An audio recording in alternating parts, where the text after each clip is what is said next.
प्रियंका वायनाड से चुनाव लड़ेगी।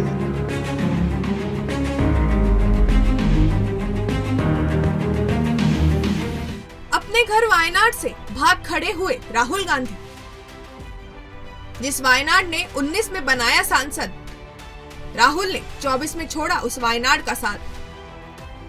बहन के लिए भाई ने खाली की सबसे सुरक्षित सीट। 2019 लोकसभा में जब राहुल को अमेठी ने ठुकराया था, तब वायनाड की जनता ने राहुल को दिल खोलकर गले लगाया था। लेकिन अब जब 2024 लोकसभा चुनाव में राहुल को अपनी खानदानी सीट रायबरेली से जीत हासिल हुई, तो उन्होंने इस बार वायनाड की जनता का साथ छोड़ने का फैसला ले लिया है। राहुल गांधी ने अपनी बहन प्रियंका के लिए जीती जिताई वायनाड की सीट को अलविदा कह दिया है। अब तक अपने भाई और मां के लिए वोट मांगने वाली प्रियंका गांधी अब वायनाड की गलियों में खुद के लिए जनता से वोट मांगती नजर आएंगी।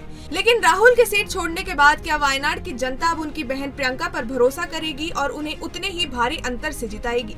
सवाल कई सारे हैं, लेकिन जवाब शायद खुद राहुल गांधी और प्रियंका के पास भी नहीं।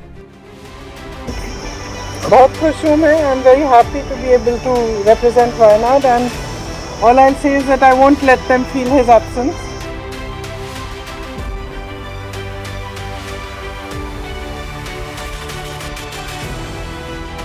नमस्कार, स्वागत है आपका जनतंत्र टीवी के डिजिटल प्लेटफॉर्म पर। आपके साथ मैं हूं प्रगति। 24 जून को जहां एक और संसद सजेगी और नए सांसद पद की शपथ लेंगे, तो वहीं दूसरी ओर देश में केरल की वायनाड लोकसभा सीट को लेकर भारतीय राजनीतिक गर्म है। जिस वायनाड ने 2019 लोकसभा चुनाव जिताकर राहुल गांधी को सांसद बनाकर संसद भवन भेजा था, उसी वायनाड को 2024 में राहुल गांधी ने अलविदा कह दिया है।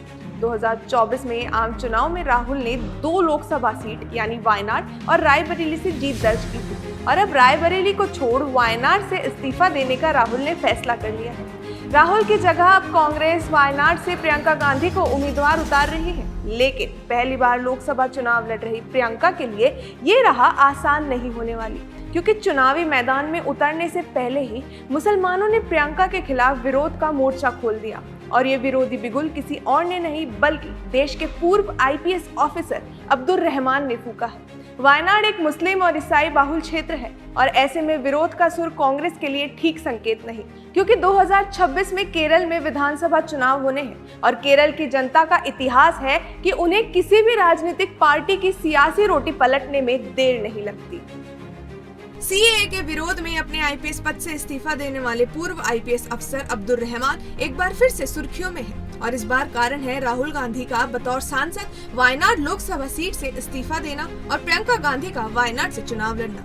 अब्दुल रहमान का कहना है कि वायनाड एक मुस्लिम बाहुल सीट है, ऐसे में कांग्रेस को यहाँ से एक मुस्लिम उम्मीदवार को उतारना चाहिए था, लेकिन उन्होंने प्रियंका को उतारा। अब्दुल रहमान ने राहुल गांधी के नाम एक ट्वीट भी किया, जिसमें उन्होंने राहुल पर इस मुद्दे को लेकर निशाना साधा और तीखे सवालों के तीर छोड़े। अब्दुल रहमान के ट्वीट के बाद अब पूरे मुस्लिम समाज ने कांग्रेस के इस फैसले पर सवाल उठाना शुरू कर दिया है, और मुसलमानों में कांग्रेस को लेकर गुस्सा साफ देखा जा सकता है। अब ऐसे में अगर प्रियंका वायनाड से बाई इलेक्शंस जीत जाती है तो कुछ नहीं, पर अगर हार जाती है तो इसका सीधा असर आने वाले केरल विधानसभा चुनाव पर कांग्रेस को पड़ेगा, जिससे कांग्रेस को भारी नुकसान हो सकता है और सामने विरोधी पार्टियों को फायदा पहुंचेगा।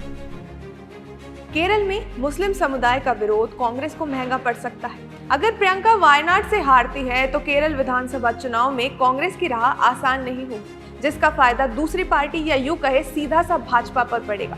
साथ ही वायनाड सीट जीतना अब प्रियंका के लिए एक मजबूरी बन गया है, क्योंकि यहाँ से हारना कांग्रेस के लिए बड़ी शर्म की बात है। बहरहाल रायबरेली हो या वायनाड, दोनों ही सीटें राहुल गांधी के लिए अहम थी, और किसी एक को छोड़ना हो सकता है राहुल गांधी के लिए या कांग्रेस पार्टी के लिए आगे चलकर महंगा साबित हो जाए, और आगे आने वाले वक्त में जिसका खामियाजा पूरी पार्टी को भुगतना पड़ सकता है।